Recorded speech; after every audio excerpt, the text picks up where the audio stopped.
Have you ever felt lost, like everything you once knew was gone? This is the story of two women who faced just that, a story of loss, loyalty, and a love that changed everything. It begins in a time of great famine. A man named Elimelech, his wife Naomi, and their two sons, Mahlon and Chilion, leave their home in Bethlehem to find survival in the foreign land of Moab. For a while, it seemed like they had escaped the worst. Their sons grew up and married Moabite women, Orpah and Ruth. Life was settling into a new normal, but then, tragedy struck. First, Naomi's husband Elimelech passed away. Left a widow in a strange land, she clung to her two sons, but fate was not done with her. A decade later, both Mahlon and Chilion also died, leaving Naomi, Orpah, and Ruth as three widows with no one to provide for them.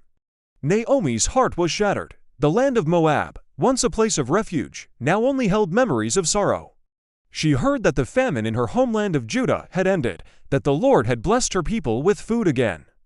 A flicker of hope ignited within her. She decided to return home, to Bethlehem. As Naomi prepared for the long journey, her two daughters-in-law, Orpah and Ruth, got ready to go with her. They started on the road together, a small, somber procession, but Naomi stopped. Looking at these two young women, her heart ached for them. She said, "Go back, each of you, to your mother's home. May the Lord show you kindness, as you have shown to my sons and to me." She kissed them goodbye, and they all wept. It was a heartbreaking moment. Orpah and Ruth insisted, "We will go with you to your people," but Naomi was firm. "Go back, my daughters. Why would you come with me? I have no more sons to give you as husbands. I am too old. Even if I found a husband tonight and had sons, would you wait for them to grow up? No, my daughters. My life is far more bitter than yours, for the Lord's hand has turned against me." Hearing this, Orpah wept again. She kissed Naomi goodbye and turned back towards Moab, towards the life she knew. But Ruth did not move. She clung to Naomi, her decision made. Naomi looked at her, confused. "Look," she said, "your sister-in-law is going back to her people and her gods. Go back with her." But Ruth's reply would echo through history. She looked into Naomi's eyes and said, "Don't ask me to leave you or to turn back. Where you go, I will go. Where you stay, I will stay. Your people will be my people, and your God, my God. Where you die, I will die, and there I will be buried. May the Lord deal with me, be it ever so severely, if even death separates you and me." When Naomi saw that Ruth was determined to go with her, she said no more. The two women, one old and bitter, the other young and full of faith, journeyed on together. When they finally arrived in Bethlehem, the whole town was stirred. "Is this really Naomi?" people whispered. The woman who had left with a husband and two sons had returned with nothing but a foreign daughter-in-law. Naomi's response was heavy with grief. "Don't call me Naomi," she told them, which means pleasant. "Call me Mara," which means bitter, because the Almighty has made my life very bitter. I went away full, but the Lord has brought me back empty. It was the beginning of the barley harvest, a time of hope and new beginnings. Ruth, wanting to provide for them, said to Naomi, "Let me go to the fields and pick up leftover grain behind anyone in whose eyes I find favor." Naomi, tired and defeated, simply replied, "Go ahead, my daughter." As chance, or perhaps fate, would have it, Ruth ended up working in a field belonging to a man named Boaz. He was a wealthy and respected man from Naomi's own clan. When Boaz came to the field from Bethlehem, he noticed the new woman working tirelessly. "Whose young woman is that?" he asked his overseer. The overseer explained, "She is the Moabite woman who came back from Moab with Naomi. She asked me to let her gather grain behind the harvesters, and she has been working from morning until now, without a moment's rest." Boaz was moved by her story. He approached Ruth and spoke to her gently, "My daughter, listen to me. Don't go and glean in another field. Stay here with my workers. I have told the men not to lay a hand on you. And whenever you are thirsty, go and get a drink from the water jars the men have filled." Ruth was overwhelmed by his kindness. She bowed low and asked, "Why have I found such favor in your eyes that you, a man of Bethlehem, notice me, a foreigner?" Boaz replied, "I've been told all about what you have done for your mother-in-law since the death of your husband, how you left your father and mother and your homeland and came to live with a people you did not know before. May the Lord repay you for what you have done." He then invited her to eat with him and his harvesters. He served her roasted grain, and she ate until she was full, with plenty left over. Boaz even secretly instructed his men to pull out some stalks of barley from their bundles and leave them for her to gather. That evening, Ruth returned to Naomi with an astonishing amount of barley. Naomi was amazed. "Where did you glean today?" she asked. "Blessed be the man who took notice of you." Ruth told her about Boaz, and a spark of life returned to Naomi's eyes.